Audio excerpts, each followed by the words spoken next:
Bonsoir à tous et à toutes. Nous sommes en direct, comme chaque lundi, pour vous parler cette fois-ci d'un sujet de saison. Alors, lorsqu'on parle de soleil, on pense régulièrement aux lunettes, aux casquettes, aux crèmes, mais on oublie souvent de parler de notre peau, des antioxydants qui devraient pourtant avoir toute leur place pour le bien-être de notre corps et de notre peau. Alors, bonsoir Amine.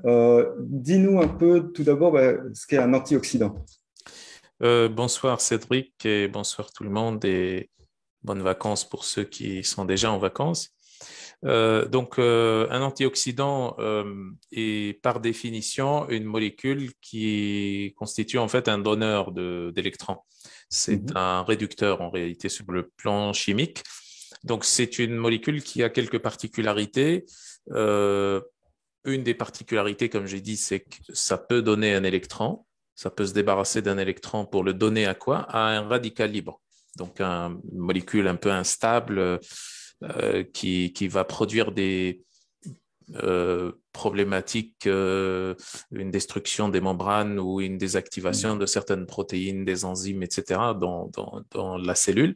Et donc, afin de stabiliser cette molécule-là, on a d'autres composants qui sont la plupart des composants nutritionnels, des nutriments, qui vont pouvoir donner un électron pour pouvoir neutraliser cette molécule radicaux libre. Maintenant, une autre caractéristique aussi importante, et tu me diras que c'est logique, c'est que une fois que cet électron est donné, cette même molécule qui a donné l'électron va s'oxyder, mais elle devrait rester stable.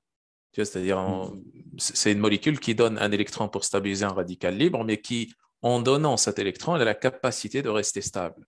Donc, on dit un état qu'elle est en état oxydé. Donc, au départ, quand elle donne l'électron, elle est en état réduit et ensuite elle devient en état oxydé. Bien sûr, ça se régénère. On a des systèmes de régénération des antioxydants dans les cellules comme le système glutathion, par exemple, ou d'autres régénérateurs comme le coenzyme Q10, comme par exemple l'acide alpha-lipoïque. Et puis, il y a tous les systèmes enzymatiques aussi antioxydants.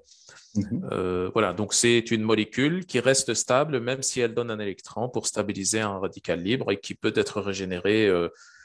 Et bien sûr qu'il y a toujours une demi-vie comme n'importe quelle autre molécule. À un moment donné, on va la dégrader ou l'éliminer. Alors, tu nous parles de demi-vie. Est-ce que tu sais nous donner le temps de cette demi-vie, justement? Alors ça dépend si c'est par exemple des vitamines Ouais. antioxydantes, par exemple, ça va durer bon, quelques heures, on va dire. Ça dépend aussi, comme j'ai dit, de la capacité de ces systèmes de régénération, Mhm. de recyclage des antioxydants. S'ils ont une forte capacité, à ce moment-là, cette molécule va durer, vitamine C, vitamine E, vitamine A, etc. Ça va durer dans le temps et elle aura une demi-vie plus importante.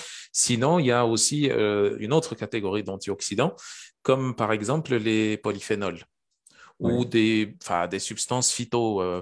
Il y a, en termes de nutriments, on a les caroténoïdes et les polyphénols qui ont à peu près le même système d'antioxydation, le même mécanisme. Et puis, il y a d'autres molécules qui peuvent être aussi antioxydantes, comme des alcaloïdes ou des terpènes, qui, elles, vont avoir des demi-vies qui sont très différentes d'une molécule à l'autre. Souvent, ça va de quelques heures, voire jusqu'à une journée entière, voire plus pour Mhm. certaines molécules. Donc c'est très différent et c'est très variable et c'est pour ça que ces types d'antioxydants peuvent se compléter les uns avec les autres, surtout que euh, certains antioxydants vont avoir un tropisme plus important ou plus intéressant pour tel ou tel tissu, et Mhm. d'autres vont avoir un tropisme plus important pour d'autres tissus. Donc, c'est toujours bien de combiner différents antioxydants, et c'est d'ailleurs ce qu'on a naturellement dans l'alimentation. On a les vitamines antioxydantes, qu'elles soient hydrosolubles ou liposolubles. On a aussi les polyphénols, on a les caroténoïdes, etc. Donc, c'est c'est bien réparti au niveau de l'alimentation en tout cas.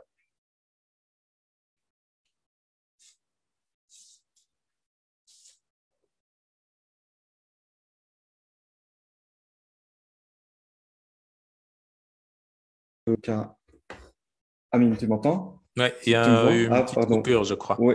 Ah oui, apparemment, c'est chez moi. J'ai un petit message comme quoi mon Ouais, Internet est instable. Donc, si toi, tu as pu continuer, c'est parfait. Je ne sais pas où tu en es ça arrivé, va, par ça contre. va.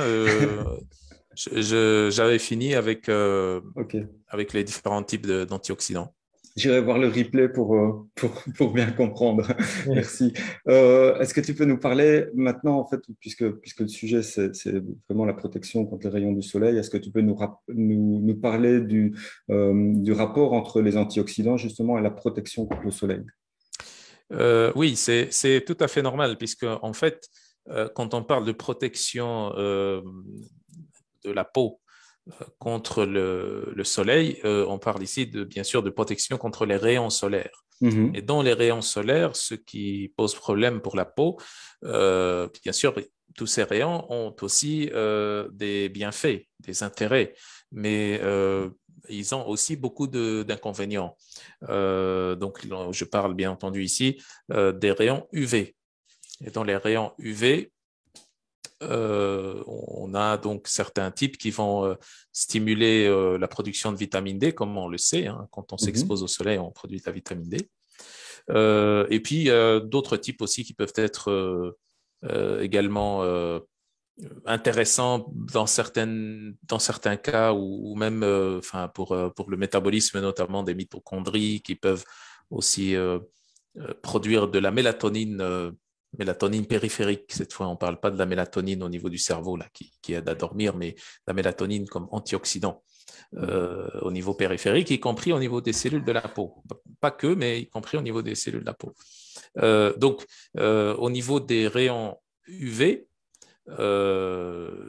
ces rayons UV peuvent avoir un intérêt particulier, un intérêt pour le bon fonctionnement des cellules et pour la production de Mhm. certains nutriments. Ils peuvent aussi être délétères. Et la manière par laquelle ces rayons UV peuvent être délétères, euh, elle, elle explique en fait ce lien entre les antioxydants justement et ce problème-là qu'on rencontre quand on s'expose trop longtemps aux rayons UV.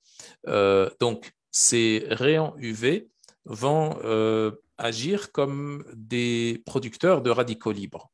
C'est un peu comme ce qu'on sait déjà sur les rayons X, par exemple. Enfin, on n'a pas de rayons X hein, dans les rayons Mhm. solaires, mais comme exemple, on a le même principe là. Rayon X, c'est ce qu'on trouve dans les radiographies conventionnelles, notamment dans les scanners aussi. Euh, quand, euh, quand les personnels là, de santé, des manipulateurs en radiographie ou des radiologues, Oui, etc., radiologue. s'exposent trop aux rayons X et qu'ils ne se protègent pas convenablement, etc., sur le long terme, ça augmente beaucoup les risques de cancer, entre autres. C'est ce qui est le plus connu. Et on a le même principe aussi avec les rayons UV. Et d'ailleurs, on a les mêmes principes pour la plupart des rayons, ce qu'on appelle les rayons ionisants. On avait déjà une fois parlé des rayons, plutôt des radiations Mhm. nucléaires, et c'est le même principe en fait. Les radiations et les rayons ionisants vont induire une production d'une quantité énorme de radicaux libres au niveau de la cellule. Et surtout, ce qui est ici très délicat, c'est l'ADN. Quand l'ADN est dégradé, détruit par ces rayons, y compris Oui. donc les rayons UV, on a des mutations qui apparaissent. Parce que, bien sûr, on a des mécanismes de réparation de l'ADN.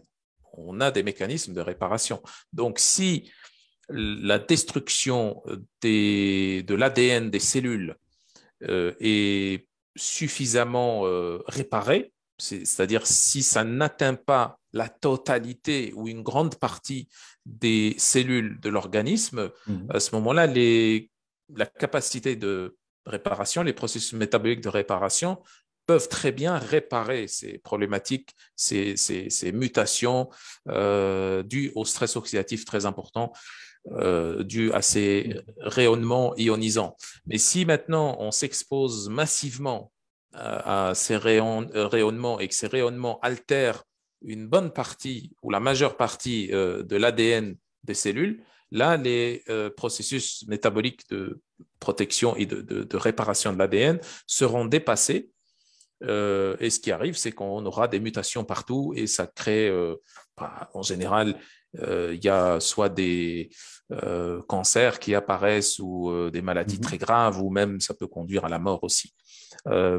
Alors, sur les rayons UV, on est sur ce type de rayonnement également. Sauf que, bien sûr, ce n'est pas aussi dangereux que des radiations nucléaires, par exemple. Mais par contre, si on s'expose trop longtemps au niveau, par exemple, je pense ici à ces personnes qui s'exposent pendant des heures et des heures tous les jours au soleil sans protection, histoire de bronzer, par exemple. Là, ça dépend. Il peut y avoir, en tout cas, le risque d'avoir ce qu'on appelle des mélanomes ou cancer de la peau est beaucoup plus élevé. Ça ne veut pas forcément dire qu'à chaque fois qu'on va s'exposer au soleil pendant longtemps, qu'on aura forcément un cancer. Mais c'est un risque relatif qui est beaucoup plus augmenté et qui augmente encore plus chez des personnes qui ont déjà des déterminations génétiques pour ça, pour avoir un certain type de cancer. Donc, l'antioxydant va aider justement à diminuer ce stress oxydatif dirigé contre l'ADN. Entre autres, parce que ici, je parle de ce qui est le plus grave. Après, il y a aussi les membranes cellulaires qui seront altérées, il y a des protéines qui seront altérées, etc. Mais ce qui est très impactant, c'est cette altération et cette dénaturation de l'ADN. Et les antioxydants peuvent faire partie de ces processus, non pas des processus de réparation, ceux-là sont des processus endogènes, il y a d'autres moyens pour les stimuler, mais ils peuvent faire partie des processus de protection et donc de neutralisation des radicaux libres. Et c'est la raison pour laquelle on a besoin d'une quantité suffisante d'antioxydants pour pouvoir se protéger contre ce stress oxydatif qui est produit par les rayons UV. Donc, il faut déjà que l'organisme dans sa totalité, y compris la peau, ait suffisamment d'antioxydants. Et quand on a l'intention ou on a l'habitude de s'exposer pendant des heures et des heures aux rayons solaires, aux rayons UV, il faudra se protéger en augmentant son apport en antioxydants. Alors, justement, du coup, quels sont les antioxydants qui sont utiles à la protection solaire? On a plusieurs antioxydants et tous les types d'antioxydants sont utiles en réalité, mais il y a certains antioxydants qui ont été testés auparavant. Des antioxydants classiques comme la vitamine C, par exemple, ça c'est très bien aussi. La vitamine C sous forme d'acérola est bien aussi parce que dans l'acérola, on trouve à la fois des polyphénols et également de la vitamine C. Donc, ce qui est très bien aussi. Mais la vitamine C tout court est un bon antioxydant pour la protection contre les rayons UV. Également, on a des polyphénols aussi. Dans les polyphénols, on a certains polyphénols qui ont été bien testés dans la protection solaire et qu'on trouve dans certains produits à application topique. Par contre, ce que je suis en train d'expliquer ici, c'est un apport antioxydant par voie générale qui est le plus important en réalité. Parce que l'antioxydant agit à l'intérieur de la cellule. Il agit de l'intérieur, en fait. Il y a bien entendu intérêt pour des solutions ou des crèmes ou autres applications topiques qui peuvent protéger contre les rayons UV, mais ce n'est pas le même mécanisme, ce n'est pas un effet antioxydant ici qu'on a. Et donc, les antioxydants, il faudra les prendre par voie générale. C'est ça l'intérêt des antioxydants. Donc, on a par exemple comme polyphénols qui ont été testés, on a par exemple le pycnogénol. Ça a été bien testé sur donc tout ce qui est problème, tout ce qui est brûlure, coup de soleil, protection tout court des rayons UV. On a aussi les OPC, les oligoprontocyanidines, ce qu'on trouve dans les pépins de raisin, ce qu'on trouve dans les raisins aussi, donc le resveratrol notamment, les polyphénols catéchine, épicatéchine, etc., ce qu'on trouve dans le thé vert aussi. Ça, c'est les polyphénols qui sont les plus connus pour la protection antioxydante contre les rayons UV. On a aussi d'autres composants un peu moins connus, comme la biotine, par exemple. comme biotine, ce qu'on appelle dans le monde francophone la vitamine B8. L'inositol aussi a un effet, quoique indirect, sur la protection contre les rayons UV. Le PABA, l'acide para-aminobenzoïque, celui qu'on trouve souvent dans aussi des crèmes ou des lotions ou des huiles également de protection. On trouve aussi. Il y a également tout ce qui agit au niveau des mitochondries, parce que souvent on pense à l'ADN cellulaire, à l'ADN nucléaire, qui en fait, quand on dit l'ADN, on parle de ce type d'ADN en fait au niveau qui se trouve au niveau du noyau, qui est notre propre ADN, mais on oublie les mitochondries en fait. Et les mitochondries, comme ce sont des sortes de micro-organismes en fait, ils ont une structure de micro-organismes, elles ont un ADN propre à elles.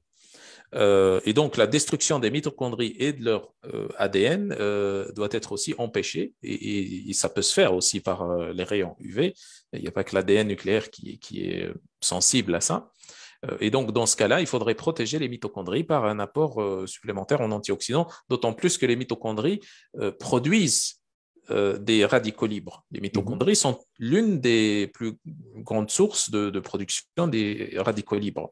Et donc, cette production de radicaux libres va encore augmenter s'il y a exposition aux rayons UV. Donc, dans ce cas-là, bon, les classiques dont on avait parlé régulièrement, donc le coenzyme Q10, les vitamines du groupe B, notamment B1, B12, B2, B3, tout ce qui est donc acide alpha-lipoïque. Oui, acide alpha-lipoïque, PQQ par exemple. Voilà. Donc ça, c'est des caroténoïdes aussi peuvent être intéressants à la fois pour la cellule et pour les mitochondries aussi, comme la staxanthine par exemple. Thé vert également? Thé vert, excellent, oui aussi. Donc ça peut être intéressant pour les mitochondries, pour certains, comme j'ai dit, coenzyme Q10 et surtout vitamine B2. Mais pour le reste aussi, c'est bien aussi pour les mitochondries et pour la cellule en général. Donc, on a un spectre assez large, en fait, d'antioxydants qui peut donc faire ce travail-là de protection contre les rayons UV. Et il faudra faire des combinaisons, en fait. Ça ne sert à rien de prendre que de la vitamine C ou de prendre que tel ou tel polyphénol ou tel composant. Il faudrait un complexe qui soit un peu... qui contient un petit peu, on va dire, des antioxydants un peu différents, de différentes catégories pour pouvoir avoir un spectre plus large de protection. Alors, chez Nutrilogix, enfin, laboratoire NRD, on a du Global Antiox, on a du phénol active, mais moi, ma première question, c'est est-ce qu'on peut trouver suffisamment d'antioxydants dans notre alimentation? Absolument. Il y a beaucoup d'antioxydants en termes de variété et en termes de quantité aussi. Ça, c'est pour quelqu'un qui est, on va dire, en bonne santé apparente, qui ne souffre pas forcément de maladies associées, de problèmes d'inflammation, etc. On peut aussi, avec certaines préparations alimentaires, notamment des jus de légumes, des jus de fruits, des préparations alimentaires de ce type-là, avoir une quantité plus importante encore d'antioxydants. Et justement, pour la protection contre les rayons UV, c'est bien de faire ça. C'est bien d'améliorer l'alimentation. C'est toujours bien d'améliorer l'alimentation pour tout.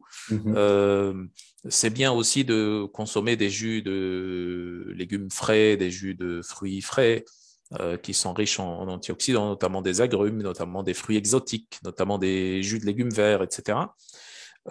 Et ça serait encore mieux, surtout pour les personnes qui s'exposent régulièrement au soleil. C'est un peu notre cas plus souvent dans cette période estivale. C'est bien toujours d'avoir un apport supplémentaire encore en antioxydants qui assure un peu un apport quotidien, qui assure une certaine quantité d'antioxydants et que malgré qu'on a une certaine quantité dans l'alimentation, le fait qu'on s'expose régulièrement maintenant au soleil et parfois longtemps, ça serait bien à ce moment-là d'avoir plus d'antioxydants pour cette protection. Et donc, les antioxydants qu'on peut prendre par complément alimentaire sont aussi très intéressants et adaptés pour ces cas-là. D'accord. Et ça dépendra aussi, je suppose, de la région dans laquelle on habite, parce que Oui, je vous avoue que moi j'habite en Belgique, donc c'est probablement un peu plus difficile de trouver des fruits du marché, des fruits oui. frais rouges par exemple, ou alors ils viennent de beaucoup plus loin. Donc ça peut poser un souci. Il faut les trouver aussi en version bio si possible, donc les circuits courts. Donc Ah, voilà. quand tu parles là de régions, tu as parlé Mhm. des régions dans le sens des aliments, Oui, mais oui. aussi dans le sens adaptation aux capacités de résistance aux rayons UV. Parce que une Ah, oui. personne qui a l'habitude là de s'exposer au rayonnement solaire, mais pas la personne elle-même, mais qui habite déjà dans une région qui est très ensoleillée et dont les ancêtres ont habité dans cette région-là et ont Mhm. transmis un certain patrimoine génétique et épigénétique à cette personne-là. Ces personnes-là, en général, ils ont un peu plus de résistance par rapport aux dégâts ou aux dommages Mhm. qui peuvent altérer donc les cellules, l'ADN, etc., à cause de ces rayons UV. Mais pour des personnes qui habitent dans des régions où il y a moins de soleil en général, ces personnes-là sont souvent moins équipées, on va dire, en termes de capacité antioxydante totale, capacité antioxydante endogène, je parle, parce qu'on a aussi, les antioxydants ne viennent pas de l'extérieur uniquement, ça vient aussi de l'intérieur, on synthétise nos propres Oui. antioxydants aussi. Donc, il faut faire attention pour les personnes, soit qui n'ont pas l'habitude de s'exposer au soleil, et même ceux qui ont l'habitude de s'exposer au soleil, donc faire attention à tout ce qui est brûlure, coup de soleil, déshydratation, à ne pas trop s'exposer au soleil non plus. Le bronzage, bon, ben, euh, c'est bien, ça permet de changer un peu, mais faire attention à ne pas avoir de brûlure parce que Mhm. c'est ça qui. Et d'ailleurs, les types de rayons UV qui produisent des brûlures, ce sont les mêmes en fait qui produisent la vitamine D. C'est les rayons UV de type B. Tiens, il y en a le A et le B. Les rayons UV de type B sont ceux, en tout cas sur la longueur d'onde de 190 à 315 nanomètres, ce sont ceux-là qui produisent la vitamine D ou qui induisent la production de vitamine D à partir d'un dérivé du cholestérol, mais ce sont ceux-là même qui induisent les brûlures en fait. Et puis il y a les A, les rayons UVA, ceux-là sont encore plus dangereux dans le sens où ça ne produit pas de brûlure en fait, mais ça produit des dégâts à l'intérieur des cellules. C'est-à-dire si quelqu'un maintenant sent qu'il a des brûlures, il va arrêter de s'exposer au soleil. Donc, mais c'est toujours dangereux, mais il va arrêter de s'exposer au soleil parce que ça lui fait mal, il y a des brûlures, etc. Mais pour les rayons UVA, c'est encore plus dangereux parce que il n'y a pas il n'y a pas de limite à ça. Mhm. On peut pas voir l'effet en fait. Euh, et, il y a autre chose aussi qui fait que les rayons UVA sont plus dangereux que les rayons UVB, c'est que malgré que les rayons UVB peuvent produire des brûlures, les rayons UVB ne passent pas le verre en fait. Oui. Alors que les rayons UVA passent très facilement le verre. Donc, si on a donc, une protection, là, par exemple, euh, des carreaux, par exemple, ou des fenêtres ou autres, là, les rayons UVA peuvent pénétrer quand même aussi. Et également, les tissus aussi ne sont pas une bonne protection également. Donc, les parasols, surtout les parasols là, qui ne Oui. sont pas bien faits, qui sont très légers, Mhm. ça ne protège de rien du tout. Vous avez au minimum les rayons UVA qui pénètrent, et sans compter les rayons qui sont ensuite reflétés, soit si on est à la plage, par exemple, par l'eau, Pardon, oui, par l'eau oui. de mer, soit par le sable également, ou Mhm. par les surfaces réfléchissantes qu'on trouve un peu partout aussi. Donc, le fait de se protéger en mettant un parasol ou un truc, même une tente ou autre, ça ne protège pas forcément de tous les types de rayons Mhm. UV. Il faut faire attention à ça aussi. Il faut le prendre en considération. D'ailleurs, on a connu en son temps, je vous parle d'un temps que les moins de 20 ans ne peuvent pas connaître, mais le fameux plateau en argenté, hein, qui reflétait le soleil pour avoir 2 fois plus de soleil et par le rayon direct et par ce plateau qui Oui. reflétait la lumière. Alors, bonne ou mauvaise idée, maintenant vous avez la réponse. Tu nous parlais tout à l'heure des crèmes et inévitablement, il faut quand même qu'on en parle dans la protection solaire. C'est quelque chose d'important qui est connu depuis des années maintenant. Alors, est-ce qu'il faut oui ou non les utiliser? Je suppose que la réponse est oui. Mais surtout, alors, quel type? Oui, enfin, il faut les utiliser, oui. De toute façon, on n'a pas le choix. Si Mhm, on s'expose au soleil, il faudrait utiliser tous les moyens nécessaires afin de se protéger. Donc, comme je disais tout à l'heure, tout ce qui est antioxydant va agir de l'intérieur. Tout ce qui est crème solaire, de protection solaire, va agir en topique. Et ça, c'est un autre mécanisme. C'est pas un mécanisme antioxydant. Le mécanisme antioxydant fonctionne uniquement lorsqu'on est à l'intérieur de la cellule, ou même, mhm, enfin, entre les cellules, dans le tissu, en gros. Mais le mécanisme de ces crèmes topiques de protection solaire, c'est que ça dépend en fait de qu'est-ce que ça contient. Mais en gros, un des mécanismes, c'est que ça absorbe ces rayons UV. Ça absorbe les rayons UV dans une certaine mesure. Ça altère aussi l'angle de pénétration de ces rayons UV. Ça détourne aussi pour certains types de composants que ça peut contenir aussi, ça détourne les rayons UV de la peau. mhm. Et donc, ça a quand même un intérêt. Euh, ça a quand même un intérêt. Et dans ce cas, on a plusieurs types, mais on va dire, on va prendre une classification simple. On a 2 grandes catégories. On a les rayons solaires dits chimiques ou on peut dire aussi organiques. Et puis, il y a les rayons, qu'est-ce que j'ai dit? Les crèmes, les Crème, oui, crèmes, crème, les crème, oui. crèmes chimiques, et puis les Mhm, crèmes également inorganiques. Et dans les crèmes inorganiques, on a le plus souvent, ce qui est le plus souvent utilisé, c'est l'oxyde de zinc ou le dioxyde de titane.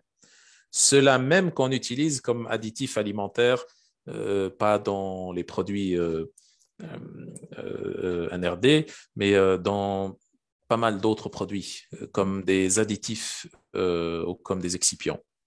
Je crois que le dioxyde de titane a été interdit il n'y a pas longtemps ouais. comme additif. Et donc, ceux-là, on les utilise comme des composants qui vont absorber les rayons UV. Mhm. Donc, c'est leur intérêt, en fait. Alors, est-ce que c'est toxique ou pas, etc. Il y a un très, très gros débat là-dessus. Tout le monde dit n'importe quoi. Et comme moi, je regarde uniquement ce que disent les études expérimentales, comme il n'y a pas d'études expérimentales sur le sujet, donc pour l'instant, je n'ai pas d'avis tranché sur la question. Maintenant, il y a aussi ce qu'on dit, ces crèmes chimiques ou organiques.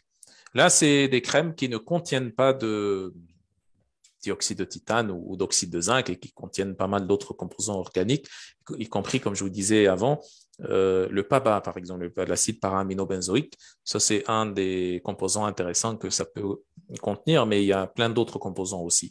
Ceux-là peuvent avoir des effets différents, entre autres absorption des rayons UV, détournement des rayons UV, changement de l'angle de pénétration, etc. Le mieux, en fait, pour faire simple, Mhm, c'est de choisir une crème de protection solaire qui soit au moins à large spectre. Okay. mhm, On dit broad spectrum, large spectre. Et quand on dit large spectre, ça veut dire que ça protège à la fois des UVA et des UVB, ce qui est déjà mhm, bien, pas mal. Euh, Après, on a aussi pour les UVB, donc pour les brûlures de la peau, parce que je vous disais que donc, les UVB produisent la vitamine D, mais induisent la production de vitamine D, mais produisent aussi des brûlures. Donc pour cela, on a un indicateur en fait qu'on appelle le facteur de protection mhm, solaire ou le SPF. Celui-là devrait être au minimum à 30. mhm. Donc il faudrait si on utilise des crèmes solaires, il faudrait prendre une crème solaire qui soit à large spectre, donc qui protège contre les deux types de rayons UV et qui soit avec un facteur de protection solaire qui ne doit pas être inférieur à 30. Donc 30, voire 50, voire 100. Et 100, c'est quand même une protection balèze. Mais 30, c'est déjà un minimum. Donc ça, c'est, on va dire, grosso modo, les critères que devrait remplir une crème de protection solaire. Donc, quand on parle de protection solaire, on parle de fait de soleil et de bronzage éventuellement, et de bronzage évidemment, pardon. Et donc, de fait, si on prend un indice 30 ou un indice 50, il y a moins de Ah risque oui, de bronzage, du coup. On est exactement. d'accord. Et c'est pour ça qu'on prend le Oui, 30 en général. bien sûr. Souvent, c'est 30, 35. C'est pour avoir quand même un minimum de Oui, bronzage. Mais pour les personnes qui sont très sensibles, qui ont des sensible. peaux Oui, très oui. sensibles, qui ont plus tendance à se déshydrater facilement, Mhm. euh, qui ont plus tendance aux brûlures plus facilement. Donc, ça, c'est des peaux très fragiles. Il faudrait quand même pas s'amuser à utiliser un écran solaire à 30. Ouais, Il ouais, faut ouais, plus ouais. que ça. Donc, quitte à ne pas bronzer comme on veut, Mhm. mais le mieux, c'est de se protéger d'abord, Et à répéter régulièrement, évidemment, si on met de la bien crème sûr. 30 Oui. une fois le matin, même si c'est de la 50, mais une fois le matin et qu'on reste toute la journée sur la plage ou au soleil, inévitablement, ça risque de passer. Alors, eh bien, merci Amine. Dans les différentes questions, oui, juste pour précision, tu affirmes ce que je dis, il n'y a pas aucune contre-indication dans la prise d'antioxydants. Non, non, pas forcément de contre-indication Mhm. dans ce sens-là, dans ce qu'on a vu. Il n'y a pas vraiment de contre-indication. Alors, on peut avoir des discussions si c'est utilisé pour d'autres raisons, pour, entre autres, par exemple, le domaine que tu connais très bien, donc chez le sportif, par exemple. Là, on Mhm. peut discuter de quand est-ce qu'on utilise les antioxydants, quel type d'antioxydants, euh, en termes de dosage, en termes de Ouais. période, etc. Là, il y a des discussions, oui. Mais ici, c'est toujours bien d'avoir plus d'antioxydants, donc il n'y a pas de problème. Ouais, d'accord. Alors, Maya qui nous fait une remarque. Bonsoir, ce serait top si Nutrilogix développait un complexe antioxydant. Eh bien, bonne nouvelle. On l'a depuis quelques mois, voire années maintenant. Je vous avoue qu'on sort tellement de produits que parfois je suis un peu perdu. Mais effectivement, ça fait quelques années qu'on a le Global Antiox, par exemple, ou encore le Phénolactive. On avait d'ailleurs fait une vidéo là-dessus. Vous saurez retrouver facilement, soit sur la chaîne YouTube Nutrilogix, Cédric Lapeau, vous retrouverez facilement cette vidéo, ces vidéos, ou alors en scrollant un peu sur la page Science et Nutrition sur laquelle vous êtes actuellement et vous trouverez toutes ces vidéos. Et n'hésitez pas, bien sûr, quand on parle de vidéos, à les regarder, bien évidemment, les écouter si vous le souhaitez, si vous ne souhaitez pas nous voir en fait, et à les partager, évidemment, ça nous fait toujours plaisir. Alors, Mariam qui nous demande, est-ce que c'est vrai que les antioxydants présents dans le thé vert augmentent l'efficacité des radiothérapies? C'est en tout cas ce qu'elle a lu dans un ouvrage de David Servan-Schreiber. Oui, c'est très sujet à débat actuellement, pour Mhm. faire simple, en fait. Dans certains cas, oui, mais c'est pas systématique. D'accord, d'accord. Alors, je regarde. Il faut faire attention, il risque d'avoir des interactions aussi, ils peuvent diminuer l'efficacité aussi dans certains autres cas. Donc, Ok. ne pas s'amuser à prendre n'importe quoi, n'importe comment au cours d'un traitement de radiothérapie ou même de chimiothérapie. Il y a beaucoup d'interactions. Donc, il faut vraiment prendre conseil de votre médecin ou de quelqu'un qui connaît très, très bien ces interactions. Mariam, toujours, qui nous dit pourquoi pas une crème solaire Nutrilogix. Pas encore. C'est pas prévu. C'est pas dans les têtes pour l'instant, à ma connaissance. Mais qui sait, pourquoi pas. Vous savez, avec tout ce qu'on sort maintenant chez Nutrilogix et tous les produits sur lesquels on travaille, qui sait. Ici, une question de Knight qui nous pose, bonsoir, s'il vous plaît, pouvez-vous nous enseigner sur les plantes et sur les plantes et animaux marins et continentaux les plus riches en antioxydants. Pardon, oui, pardon. Donc sur les plantes et sur les animaux marins qui seraient riches en antioxydants. Bah, il y a beaucoup de... C'est vrai que c'est une question intéressante. Il y a Mhm. beaucoup d'animaux marins qui contiennent souvent des caroténoïdes, en fait. Alors, on pense que les caroténoïdes, on les retrouve, d'où leur nom, dans les Sur les carottes. carottes. Hein. Mais bon, ce qu'on trouve le plus dans les carottes, c'est le bêta-carotène. On Mhm. trouve aussi de l'alpha-carotène, mais il y a d'autres types de caroténoïdes comme tout ce qui est dérivé de xanthine, en fait. Ouais, Astaxanthine, zéaxanthine, cryptoxanthine, tout ça. On trouve notamment, entre autres d'ailleurs, on avait parlé de ça dans le krill le et krill, hein. surtout encore Mhm. plus dans le calanus aussi. Ouais. Des zooplanctons qu'on trouve dans les eaux polaires, les eaux Mhm. très froides. Donc oui, et effectivement, on a beaucoup d'animaux marins qui développent, c'est un mécanisme de survie, hein, c'est un peu comme les oméga 3 qui développent des antioxydants très puissants, comme l'astaxanthine par exemple. Mhm. Mm. Oui, donc vous retrouverez de toute façon. Oui, on a effectivement chez nous du krill, l'huile de krill, et on parlait de quoi? L'huile de calanus qui se trouve dans le Svelte Omega. Et vous retrouverez également des vidéos sur le Svelte Omega qui ont été faites il y a quelques mois, voire un an, je pense. Voilà, je n'ai plus de questions pour le moment. Amine, merci pour toutes ces informations, ces riches informations comme d'habitude. Je vous souhaite à tous et à toutes une excellente soirée, une bonne semaine. Prenez soin de vous, prenez soin de ceux que vous aimez. Salut Amine, Salut Cédric, et à la prochaine, merci. à Au la revoir. prochaine. Salut.